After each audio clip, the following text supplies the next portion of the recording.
O psiquismo em seus processos dinâmicos.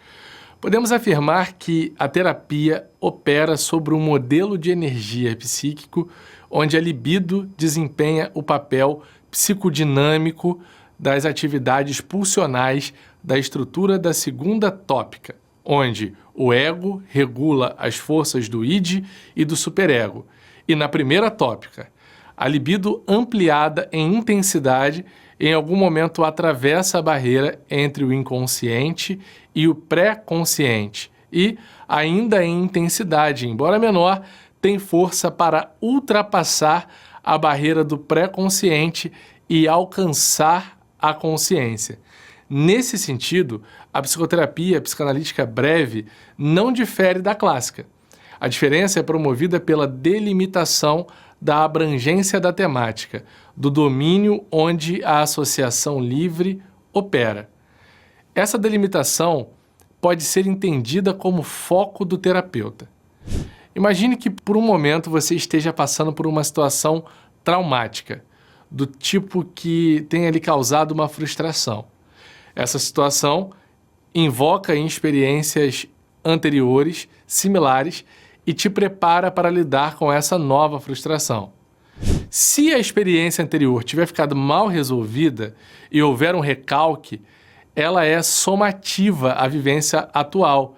E lhe parece agora que o sofrimento é ainda maior. É o efeito bola de neve. Um problema mal resolvido lá atrás, ele fica ecoando internamente num nível que nem sempre é consciente, mas quando uma outra situação também de sofrimento vem à tona, ela soma a experiência atual com a experiência passada. Falar sobre essa frustração, nomear o sintoma e identificar causas, fortalece a sua resiliência e te dá suporte e alívio. Saber o que há de responsabilidade pessoal e o que não é responsabilidade pessoal ajuda na ressignificação daquela experiência antiga e na compreensão do que levou a uma nova frustração semelhante àquela. A fala transforma o sintoma. E a essência do si mesmo é tocada. Sintomas não desaparecem, eles ficam adormecidos. Caso outras experiências levem a pessoa a outra situação parecida, os sintomas voltam como um recado inconsciente sobre o que vai mal e precisa de solução. Falando de uma forma bem simples, não dá para negligenciar o sofrimento. Não dá para achar que é possível varrer para debaixo do tapete as coisas que ficaram para trás. É necessário entrar e enfrentar diretamente as questões. Como na psicanálise clássica, o sonho é importante fonte de acesso ao inconsciente, uma ferramenta importante. Freud chamou o ato de sonhar como via régia de acesso ao inconsciente. A condensação e o deslocamento são características típicas dos conteúdos oníricos. Mas o que acontece enquanto sonhamos? O sonho é um modo inconsciente de auxílio à resolução de conflitos por meio da representação, por imagens oníricas relativas à situação real representada.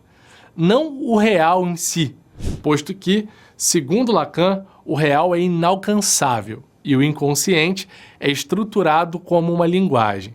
Por esses aspectos, pode-se compreender a importância da fala dentro do espaço terapêutico. Assim, só conseguimos dar conta do real no campo do simbólico. O real, o simbólico e o imaginário são como que atados, numa estrutura que consiste em 3 anéis interligados, de modo que se abrirmos um anel, os outros 2 se soltam, não importando qual o anel que foi aberto. Logo, numa terapia breve de base psicanalítica, é importante considerar a oportunidade de remover um sintoma. É o próprio Freud quem nos afirma, abre aspas, a noção de que o sintoma possui um sentido inconsciente que deve ser escutado demonstra o caráter singular do tratamento analítico, fecha aspas. Assim, se tiramos os sintomas do paciente, sabendo que o sintoma é um apoio, o que o paciente colocaria no lugar dele? Não tendo que colocar no lugar do sintoma, estaríamos piorando o quadro do paciente. Vejam só. Em termos de outras abordagens, na terapia cognitivo-comportamental, por exemplo, há o entendimento de que os pensamentos fluem como uma energia que lhe é peculiar e automática, portanto, sem o controle consciente. Tais pensamentos são como que filtrados pelo esquema de crenças, de modo que um pensamento por vez chega à consciência. Segundo Rokich, também citado por Helmut Krieger, a crença é toda e qualquer afirmativa feita por uma pessoa originada de sua experiência, que pode ser da percepção ou da cognição. E um esquema de crenças é um modo de interação e integração das crenças. Vamos atentar para um exemplo que eu vou partilhar com vocês. Uma pessoa se encontra numa situação em que a sua atitude é cautelosa. Mas ao observar os fatos e eventos do mundo real, numa situação problema, o pensamento que lhe ocorre à consciência é: acredito que estou em perigo.